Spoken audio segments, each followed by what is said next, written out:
secret power, but you have to promise to not use it for evil, okay? Pinky promised me. And that is to only use it for the greater good. Are you interested? Well, awesome. My name's Anna. Welcome to the channel, and stay tuned for a collection of the most prestige psychological tricks that every guy should know. Stay tuned. Diving in at number 1, and that is how to make someone agree with you. Oh, brilliant. During any conversation, you need to be maintaining a strong eye contact. And as you do this, greet it with a nod of the head. This nod of the head shows that you are actually agreeing to all the words that this person is saying, and naturally they assume you are both in sync. Therefore, when you see them nodding back, demand your request and the other person is far more likely to actually agree with you. How to learn smarter, something that I'm pretty sure all of us want to do. Now, the best method to learn a new skill is to actually teach it, but teach it as if you are doing so to a young child. So if you are copying notes down in class, or maybe obtaining your knowledge and putting it up on a Google Drive spreadsheet, you need to think about, okay, how can I take this information and then teach this newfound skill to a 5-year-old? Science says that the best way to learn something is to actually teach it. How to perform a good handshake. Handshakes are necessary for business transactions, so many types of things, but you need to make sure that your hands are warm. So either wear gloves beforehand or rub your hands together, because cold hands and sweaty hands give off very insecure vibes. So if you are about to seal a deal with someone, make sure you have nice hot hands. How to get more information out of someone when you think they might be lying. Instead of even saying, I think you are lying, or even anything at all, just leave a couple of seconds silence and wait until they give you an answer. It's going to feel so awkward for that person in those moments of silence that the other person in the conversation will feel so much pressure, in fact, they want to just keep talking, and eventually they're going to potentially give you more information than they actually was hoping to deliver to you. So providing that you aren't threatening in any way, this also works if you don't believe what someone has said. If you say, okay, tell me whatever it is you have to tell me, and then they tell you, you just become very silent and just look at them, and eventually they will think, oh gosh, they're on to me. I'm just going to confess to all of my lies, because, well, no one likes silence. Do they? Compliments mean more in the left ear. Check this one out. Words that we hear through our right ear affect our logical reasoning side of the brain. However, the words that come through that left-hand side of the ear actually act more on our feelings. So, to make a compliment to someone that you like mean a lot more meaningful, make sure you are standing close to their left ear as you deliver it.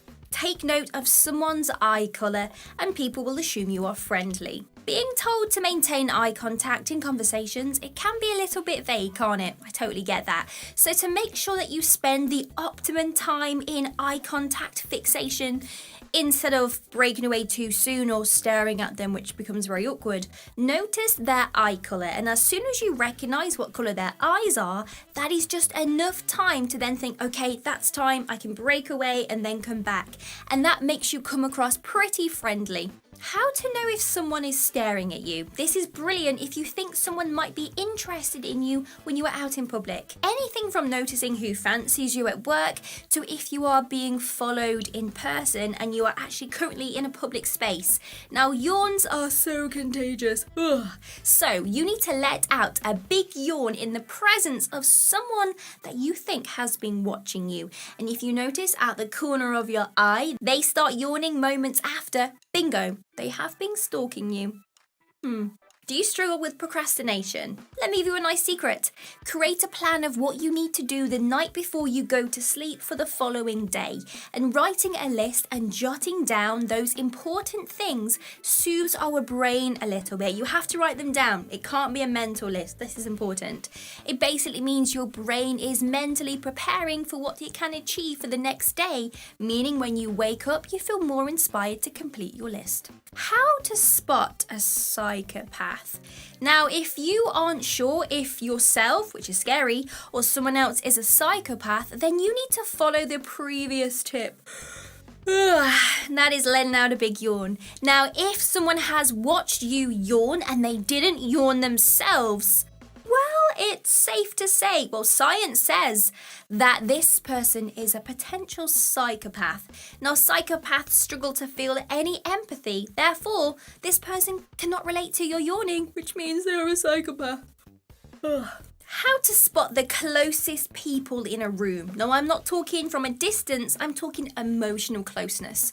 When someone cracks a joke in a group situation, we tend to look at the person who we feel closest to embrace in that exchange of laughter. So watch out for where people's eyes actually gaze when you guys are in a group. This has been known to catch out people who are having affairs in office situations. A person's feet will show you how comfortable they are. If you feel that you are the type of person that talks too much and you're not quite sure if the other person is just lingering around in the conversation because they don't want to upset you but they just want to get on and go home, look at their feet. Now, if their feet are pointing away from you, it shows they do want to get away. They are positioned to literally get up and go. How to stop worrying around people. Ever wondered why the nail-biting habit, emotional eating, and reaching for a cigarette in time of stress, where this actually came from and how this creates a soothing atmosphere in the brain? Well, it boils down to our brains feeling safe when we are eating. So yes, even biting our fingernails, gross. But take advantage of this and chew some gum in nervous situations, and this is going to help you to relax and calm the brain. Do you want another hack for how to study smarter? Well, listen up. You need to listen to classical music as you are studying.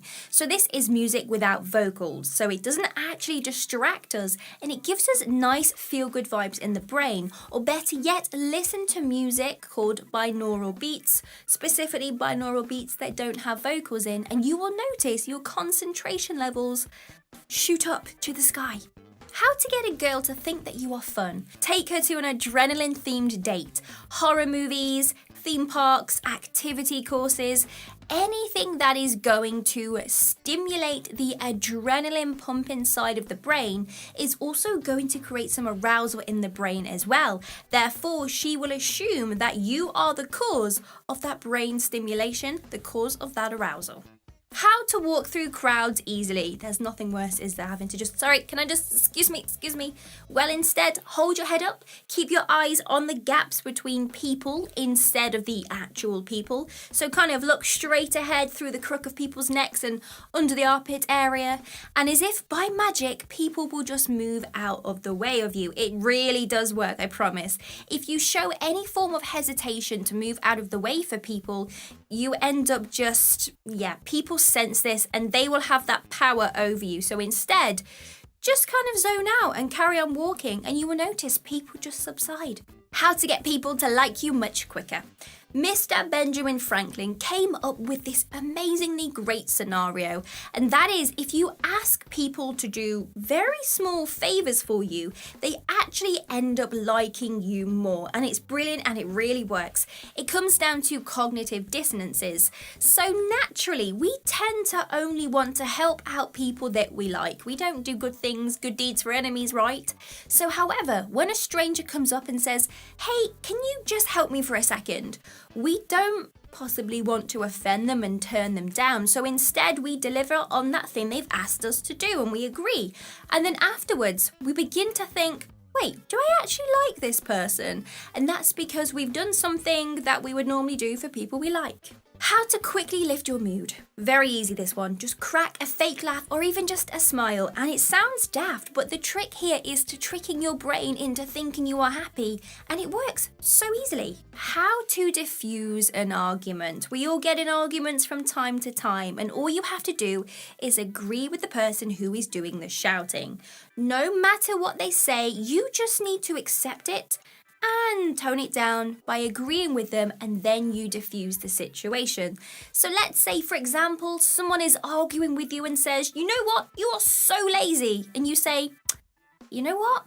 I really am lazy, aren't I? And Let me tell you, I'm really struggling sometimes to find the motivation to do things that I want to do. I guess deep down, I don't think I'm capable of great things, so I just kind of put off the important stuff until, well, very last minute, but I am trying to work on it. Now, when a person hears that response, they will quickly turn friendly as they realize that their shouting isn't actually getting them the reaction they hoped for. They've listened to you admit your own faults, and yeah, argument diffused. Use people's names when you speak to them and they will like you more.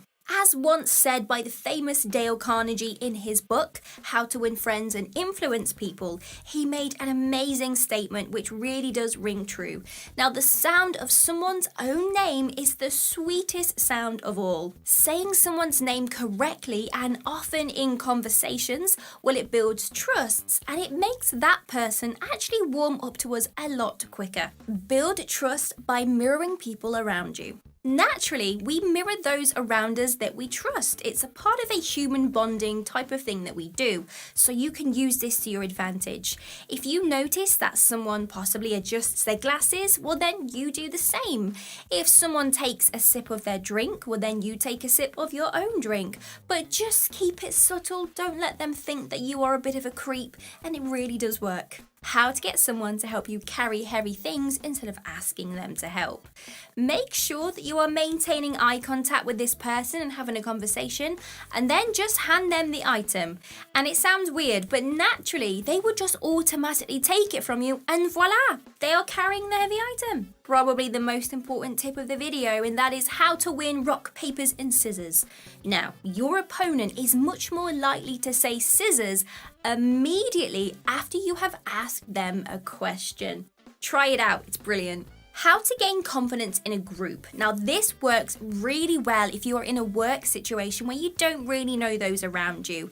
If you are in a group situation and there's food around, most people find it awkward, don't they, to be that first person to tuck into whatever is being dished out. However, if you take the lead and you start the first munch, people around you are going to honour you for your extreme confidence because you have taken the lead to start to eat first, and weirdly, we assume people are more confident if they eat first. Crazy. How to win at job interviews. This one is phenomenally good. I've done this in the past. It really does work. Try to be the first or last person they interview because chances are you are more likely to remembered and you would stand out from everyone else as opposed to being those middle people. And another tip is how you can actually stand out at job interviews. Remember, you are being judged by how you dress, not just what's on your CV.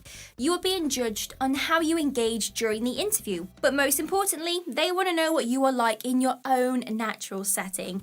You never know who else is sitting with you in the waiting room, do you? So, when you have your job interview, be polite to everyone. Engage in small talk. It shows you are confident. And read a sophisticated book, and you will definitely be making a great impression. It's very common for secretaries to actually give a full description of someone's full-on personality before they actually walk into that job interview. Power moves creates extreme confidence. When you speak in front of people, try showing your palms like this. Well, don't kind of just stand like this, it's pretty awkward. But when you do this, it shows you are trustworthy, and if you can create a steeple effect like this with your fingers, it shows confidence and also intellect. How to get what you want. Ask someone for whatever it is, that thing that you need, and then say, because I need it. And this sounds ridiculous, but the simple act of just saying, because I need it, provides somehow a more solid reason to believe that the request is very powerful, very important, and has to be honoured quickly. How to get your request answered instead of ignored. You need to make the other person feel like they have choices to choose from and they are much more likely to agree to that thing. So we could say, hey, would you sponsor my fun run for $10 please? Instead, you need to say, would you like to make a contribution of £5 or £10 to my fun run? And at this moment, you have kind of put the words into people's mouths and you're basically saying, you've got no way out of this, buddy. $5 or $10, gimme. People pick option 3 if you want to control someone's choices. So if you want to give someone, say, a list of drinks that they could have, offer it to them in a list of 3, and naturally people will pick the last choice as it's fresh in their mind. Selecting the right colour shirt makes a big difference in life. Black means high value and classy. Navy shows warmth and a trustworthy nature. And then a grey coloured shirt is classy, but strong and very dependable. How to appear smarter. You don't really need to invest in some high intellectual courses.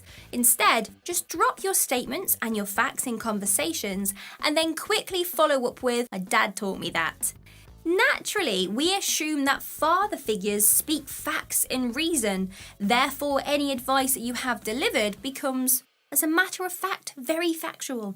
How to speak with authority. If you are fed up of people not listening to your requests in the office, in the home, whatever it is, simply say, "I need you to insert request." People are going to assume you have a lot more authority by using the word need. I need you to take out the trash because I'm awesome. That usually works. How to stop getting interrupted at work. This one's sneaky, but it's brilliant. Walk around with a clipboard and just randomly scribble on a piece of paper. Now, this precise action means no one's going to want to interrupt what you are doing because naturally they are going to assume that you are doing something very, very important and you cannot be disturbed. How to stop misplacing things. Gosh, this one is brilliant. I do it all the time. When you put something down, say it out loud. "I place my car keys near the fridge," and then you will be able to recall that location easily when the next time is you have to use that thing. If you want to confirm you have turned off the oven, you point at the oven and say the oven is off, and boom, no more mid-morning panics on the way to work thinking, "I'm going to set my whole apartment block on fire."